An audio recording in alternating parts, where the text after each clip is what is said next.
Ở tập trước, nhóm Tần Thiên đã phát hiện chiếc nhẫn có bản đồ. Tần Thiên chế tạo pháo hoa, thiết kế thuyền, giết rắn khổng lồ Titanoboa, tìm thấy chỗ máy bay, Kata nâng lên thì bị bể, thế là bên chính phải làm cái dòng dọc để giảm sức nặng của máy bay. Buổi trưa, anh đã làm xong cầu trục đơn giản làm từ cụm dòng dọc, nó như máy cầu bay lên với sức lực ít nhất. Anh dùng 4 cái dòng dọc.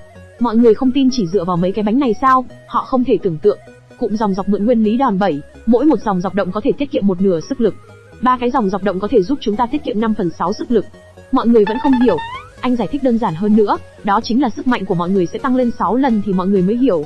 Lúc đó Diệp Lâm và Jessica đứng chôn chân tại chỗ nhìn nhóm Kata, thì thấy căn bản bọn họ vẫn không hiểu. Kata kêu gọi mọi người nhanh ra thử, anh bẻ ngón tay chuẩn bị, mọi người cũng lên tinh thần. Sau khi cầm dây kéo, Kata đứng đầu hô to, 1 2 3 thì ten ten ten ten. Mọi người ai lấy đều ngạc nhiên, vui sướng khi không cần nhiều sức, quá nhẹ nhàng. Bên dặn Jessica và Diệp Lâm nhờ mọi người đưa máy bay về, còn anh và nhóm Kata sẽ đến hố trời xem tình hình. Anh còn không quên dặn hai cô nhớ chú ý cẩn thận. Anh, Nick, Kata và Jana chạy nhanh tới hố trời vì cách đầm lầy đi hơn. Một ngày hơn nữa đầm lầy còn có cá sấu và rắn nên không thể qua đêm. Nick đã xoẹt một con rắn cản đường. Trước khi trời tối, nhóm Tần Thiên đã đến nơi ở trước kia của bộ lạc. Do thời gian dài không sử dụng khắp nơi đều bụi, dù có nhà cỏ tranh nhưng nhóm Tần Thiên vẫn dựng lều. Ngày hôm sau, nhóm anh lại chạy tiếp, anh nghe thấy âm thanh sóng biển xói mòn. Anh tưởng bị ảo giác thì Nick kêu phía trước là hố trời, một ánh sáng vàng chói lòa. Nhóm anh đi tới thì quá chói mắt khiến mọi người phải lấy tay che mắt trước. Khi mở mắt anh thấy một cái hố to lớn hình giọt nước. Jana đã đến đây vài lần, anh ta vẫn cảm thấy mình quá nhỏ bé trước cái hố này. Bỗng chiếc nhẫn phát sáng nó chỉ hướng mặt biển, mà anh không thấy có kiến trúc như bản đồ. Anh không thể xuống do vách đá dựng đứng trơn trượt, xuống và lên đều là vấn đề nên hỏi mọi người phía dưới hố trời có gì không, thì được biết tất cả chiến sĩ trong bộ lạc đều từng xuống, ngay cả Nick. Men thấy dữ vậy. Kata khuyên anh phía dưới có mạch nước ngầm dâng trào nên đừng nhìn mặt nước yên tĩnh, mà không thấy nguy hiểm. Anh còn được biết khi mọi người bước chân lên mảnh đất và phát hiện ra hố trời, thì tộc trưởng đã nhận lời triệu gọi thử thách của đại địa chi linh. Men khẳng định đây là từ suy nghĩ linh tinh từ các anh thôi. Ông tộc trưởng ném đá xuống, các chiến sĩ bắt đầu xuống, trước khi nhô lên phải tìm được mới thông qua thử thách. Kata còn kể phải tìm được viên đá mà tộc trưởng đã ký hiệu. Họ hào hứng vì hoàn thành thử thách. Tần Thiên không còn sức nói gì luôn. Anh hỏi mọi người đáy hố sâu bao nhiêu, có thấy thứ gì kỳ lạ không thì chỉ nhận được câu không biết.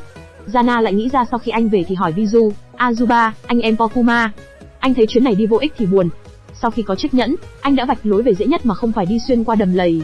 Dù tuyến đường dài ra nhưng lúc về vẫn tốc độ chạy nhanh hơn lúc đi. 4 người trưa hôm sau về tới doanh trại. Diệp Lâm được tin của Sa Diêu lên đã chờ sẵn ở ngoài. Sau khi về doanh trại, Tần Thiên không nghỉ ngơi ngay mà gọi mấy người Azuba đến, cùng đi về phía nhà bếp hỏi chuyện hố trời. Anh qua chỗ Jessica chào cô một tiếng rồi hẹn lát nữa cùng mọi người nói chuyện. Mỗi người một cốc nước nóng. Anh được anh em nhà Pokuma và Pohama được biết không nhìn thấy gì, nhưng đặc biệt là dưới hố trời rất sạch sẽ, không thấy cỏ cây. Còn Viju cho biết sâu xuống dưới là hố đen cực lớn, sâu không thấy đáy, ánh mặt trời cũng không chiếu đến. Tần Thiên nghĩ chỉ có thể phải xuống đấy tìm hiểu anh mới biết được. Anh chợt hỏi Azuba thì anh ta lắp bắp ấp úng. Jana đệm luôn anh ta là người nổi trên mặt nước đầu tiên, Kata cũng bồi thêm câu, anh ta chỉ lặn được 3 phút. Tần Thiên thua thật sự, lặn 3 phút không phải giỏi rồi sao, mọi người đúng là người ngoài hành tinh, xem ra anh phải chuẩn bị đầy đủ mới xuống được. Từ ngày Tần Thiên quyết định xuống hố trời, trong thời gian tiếp theo, anh đều bận rộn chế tạo bình oxy, chuẩn bị lặn xuống nước. Nào là vẽ, làm phôi khuôn đúc. Chế tạo bình oxy chỉ cần đổ nước gang vào trong khuôn, xây thành hình là được. Anh chế tạo van một chiều trong bình tương đối khó, mặc dù linh kiện không nhiều, nhưng cực kỳ tinh xảo, độ chính xác của làm khuôn cũng yêu cầu cao, nếu không linh kiện thoát khuôn sẽ có vấn đề ăn khớp cực lớn. Phần khó nhất anh nhờ Alax làm hộ ống bơm khí. Sau khi hoàn thành, Tần Thiên nhờ Azuba bơm khí vào bình hộ, mới đầu rất nhẹ nhàng. Tần Thiên còn giơ ngón cái ra hiệu anh trông chờ gửi gắm tin cậy cho anh ta làm anh ta hăng hái bơm lấy bơm để tay nhấp nhô liên tục. Alax khoe lò xo cô đã tạo ra cho anh thấy may quá ống bơm khí chỉ cần chế tạo 2-3 cái là xong. Hệ thống hiện lên, ký chủ chế tạo bình oxy thành công nhận được 500 điểm thưởng, ký chủ chế tạo ống bơm khí thành công, nhận được 500 điểm thưởng. Jessica còn biết lúc áp suất khí trong bình càng cao thì bơm sẽ càng vất vả. Diệp Lâm còn biết thân bình sẽ càng nóng, nên anh đã cho ngâm nước lạnh để giảm nhiệt độ không khí, bơm được nhiều. Nhưng do sức người bơm nên chỉ duy trì được 10 phút lặn. Azuba lúc này vẫn đang bơm, anh đã chảy đầy mồ hôi trên mặt, miệng cũng đã há to để thở và nghĩ kỳ lạ thật, sao ngày càng mất sức. Jana vào giúp bơm cùng kết quả cũng run rẩy như Azuba, mà không thể ấn xuống. Azuba còn hỏi anh ta đã dùng hết sức chưa. Kata và tộc trưởng vào giúp thì cố gắng cũng chỉ được một chút, rồi Azuba, Jana cũng lăn ra đất vì mệt, còn ông tộc trưởng cũng không kém, ông ta phải ngồi nghỉ, có mỗi Kata khom lưng tay chống gối thở. Mọi người ở ngoài không biết lại nghĩ nhóm Kata quá yếu. Tần Thiên cho nhóm Kata nghỉ đổi nhóm khác thay thế. Tần Thiên chế tạo dụng cụ lặn, tổng cộng mất 5 ngày. Sau khi chuẩn bị mọi thứ xong, anh ta liền đưa mọi người đến hố trời. Thể lực của tộc nhân bình thường không so được với đám Kata, lần này Tần Thiên mất tròn 2 ngày mới đến được hố trời. Jessica và Diệp Lâm thấy hố trời, thì lúc đến gần quỳ xuống bên cạnh hố để xem bên dưới. Ngày thứ hai, họ thu thập cây gỗ, chuẩn bị đóng một chiếc thuyền lớn dưới hố trời chuẩn bị cho việc lặn xuống. 3 ngày sau, nhóm Tần Thiên đã xong, nhóm anh đang ở dưới hố trời và có đầy đủ kính bơi bảo vệ mắt, bình oxy. Diệp Lâm nhắc anh, Kata và Jana nhớ chú ý an toàn. Anh lúc này miệng đã ngậm ống thở nên lấy tay ra hiệu ok với cô. Jessica đứng trên thuyền buồn bã vì lâu rồi cô chưa được lặn. Diệp Lâm thấy ngắm cảnh không tệ, cô cảm giác như trung tâm thế giới ở đây vậy, cũng làm Jessica quên đi nỗi buồn. Nhóm Tần Thiên đã xuống gần hố đen chỉ khoảng 30 mét. Bỗng chiếc nhẫn phát sáng và chỉ xuống hố đen. Anh cứ men theo hướng chiếc nhẫn mà quên sắp đến hố đen, thì Kata nắm bả vai anh thì anh mới để ý, hố đen này quá to. Tần Thiên lại tưởng hố đen này thông thẳng đến địa ngục, hoàn toàn không thấy đáy. Kata chỉ tay xuống hố đen ý có xuống không thì anh đương nhiên phải xuống. Mất công đến tận đây rồi. Do tối cộng thêm áp lực nước càng tăng thì anh nhìn thấy một kiến trúc khép kín. Kata tưởng đây là nơi thần linh trong nước sinh sống, Jana tưởng thần tích. Tần Thiên vui vẻ khi thấy kiến trúc này khá giống với bản đồ trong chiếc nhẫn. Nhóm anh đã tìm tới cửa, Tần Thiên cảm giác đến gần, thì áp lực nước đã giảm anh còn tưởng do ảo giác của anh thấy rất kỳ lạ. Cả ba đang đứng trước cửa thì thấy cửa đóng kín không thể vào trong. Bỗng chiếc nhẫn phát ánh sáng, chiếu thẳng lên cổng. Lúc này, một nơi nào đó trong kiến trúc, một người xuất hiện được tạo ra từ hệ thống. Ông ta có dáng vẻ như bố của Kudoshi Nichi trong thám tử lừng danh Conan. Ông ta vào hệ thống camera xem rồi nhấn nút mở cửa. Ông ta đã nhấn mở cửa, nhóm Tần Thiên không biết là cái gì, nên ra ý bằng ngón tay không nên vào vì công trình này quá lớn xem hết phải mất nửa tiếng, oxy trong bình không đủ dùng. Anh định chút ít khí vào bao để nhanh nổi rồi cả ba quay về, thì trong kiến trúc có người đang chửi bọn anh, làm gì vậy? Đã đến đây rồi, cửa cũng mở rồi, mà lại đi như vậy sao? Nhân loại bây giờ không có tí tinh thần thám hiểm nào à? Ông ta hét với màn hình camera rồi ấn nút hút cả ba vào trong. Cả ba người không biết chuyện gì thấy có xoáy nước mạnh hút cả ba vào. Do áp lực quá mạnh làm Tần Thiên khó chịu. Sau khi vào trong, cả ba đã ngoi lên mặt nước thở lấy thở để. Jana bơi gần đến Tần Thiên, sau khi báo cáo không có ai bị làm sao, thì cả ba ngỡ ngàng khi thấy nổi trên mặt nước. Tần Thiên thấy mây trời này là màn hình máy tính nhân tạo. Anh dự đoán đã vào trong công trình. Đang không biết làm gì tiếp thì chiếc nhẫn chỉ hướng tiếp theo. Anh dặn hai người vặn chặt nắp van, lúc về có thể sẽ dùng. Nhóm anh đã bơi nửa tiếng vẫn chưa thấy bờ. Kata đã thấy đói, Jana lại nói đáng tiếc nơi này sạch sẽ không có cá, giá như có cá thì tốt. Thì bỗng anh ta thấy có vây cá mập bơi tới, anh ta hoảng sợ kêu với mọi người nhìn đằng sau. Tần Thiên chửi Jana miệng quạ, nói cá thì cá đến, đã thế còn là cá mập, nhưng ai ăn ai thì chưa biết. Ông kia ở trong buồng camera thấy vậy ấn phòng ngự hệ thống, thì hệ thống hiện phòng ngự hư tổn, không thể khởi động. Ông ta không biết nói gì nghĩ bao năm trôi qua, mà bọn cá mập trong phòng thí nghiệm không chết. Ông chỉ đành ngồi xem tạo hóa ba người đến đâu. Tần Thiên mà biết ông ta chơi khăm chắc giết ông ta quá.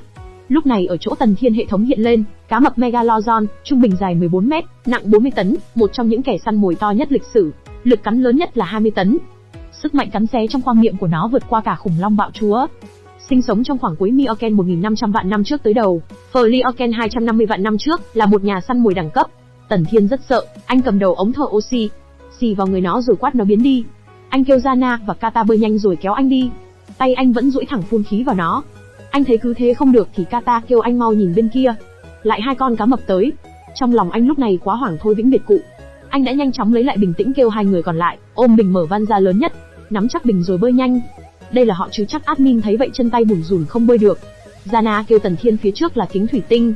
Anh kêu mọi người mau lặn xuống xem có cửa ra không và nếu không thì đập bể nó. Cả ba lặn xuống thấy có một khe nứt lỗ hổng nhỏ. Kata và Jana đều nhìn anh làm thế nào tiếp, thì anh lấy bình đập cho nó to ra chút để chui qua. Khi hai con cá mập sắp lao tới, Jana rất sợ, anh ta được Tần Thiên và Kata kéo nhanh qua. Con cá mập do nhanh quá, mà không phanh được đâm vào lỗ hổng do lỗ bằng thủy tinh sắc nhọn cứ vào nó vùng vẫy khi bị mắc kẹt, lúc đó lỗ hổng đã to. Kata cầm sẵn dao găm tiếp chiến. Tần Thiên ra ý anh có một con thì đừng. Jana vỗ vai anh rồi chỉ tay chỗ con cá mắc kẹt, con cá mập sau đã ăn thịt nó chỉ còn cái đầu với bộ xương rơi ra. Tần Thiên đoán đây là phòng thí nghiệm thì ắt phải có cửa, anh ra hiệu mọi người không ở đây nữa nhanh chóng bơi tiếp thì nhóm anh đã gặp cửa. Cửa đang đóng kín, cả ba kéo cửa không thấy nó xi nhê. Ngay lúc đó, hai con cá mập đã chui qua. Tần Thiên thấy không được, dừng lại nhìn thấy bên cạnh có một ô xanh và ô đỏ. Anh thấy đây là nút quét để mở cửa. Anh giơ chiếc nhẫn cho nó quét thì nút quét biến thành màu xanh rồi cửa mở. Mọi người kéo nhanh rồi chui qua. Jana rồi đến Tần Thiên, Kata là người sau cùng. Một con đang định lao tới Kata, thì Tần Thiên kêu anh ta đưa tay để kéo anh ta qua, rồi kêu mọi người nhanh chóng đóng cửa lại không cho chúng vào. Anh thấy may quá hướng cửa mở ra, chứ mở vào nhóm anh không địch lại được con cá mập này. Lúc này nhóm anh đã kẹp được con cá mập, nó giãy giụa. Anh thấy cứ rằng coi như này không được, nếu có con khác tới thì nguy. Bỗng có một tiếng đập mạnh làm con cá mập bị kẹt cửa xuyên vào thịt, nó đã chảy rất nhiều máu. Con kia không ngừng đập vào cửa, cửa càng in sâu vào con cá mập kia hơn.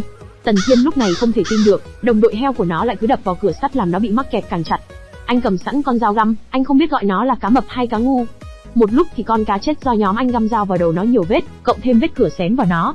Gianna không biết nó đã chết chưa, thì hỏi Tần Thiên, được biết nó đã chết, không thể chết hơn được nữa.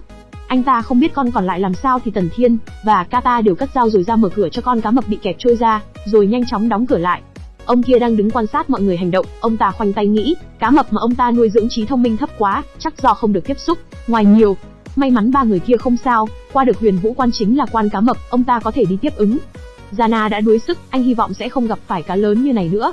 Tần Thiên kêu anh ta yên tâm vì cá mập rất mẫn cảm với máu, mà giờ chưa thấy xuất hiện, nên chắc trong này không có. Kata và Gianna lúc này mới thở phào một hơi. Anh phải tìm cách ra ngoài rồi kêu hai người nhanh lên. Ngâm trong nước đã lâu, mấy người Tần Thiên đã bắt đầu lạnh cóng, để tránh trường hợp đó, mấy người chất đống những vật nổi xung quanh lại, làm một cái bè gỗ đơn giản.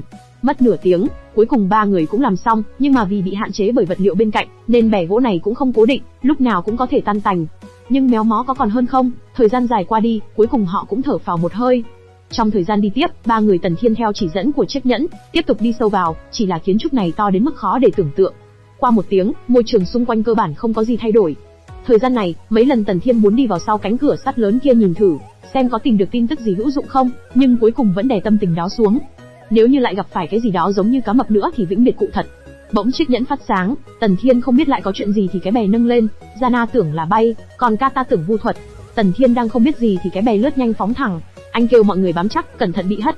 Sắp đụng đến cái cửa đang đóng. Nhóm Tần Thiên sẽ ra sao? Hãy cùng mình theo dõi video sau nhé. Đừng quên like và đăng ký kênh ủng hộ admin nữa ạ. Cảm ơn các bạn rất nhiều.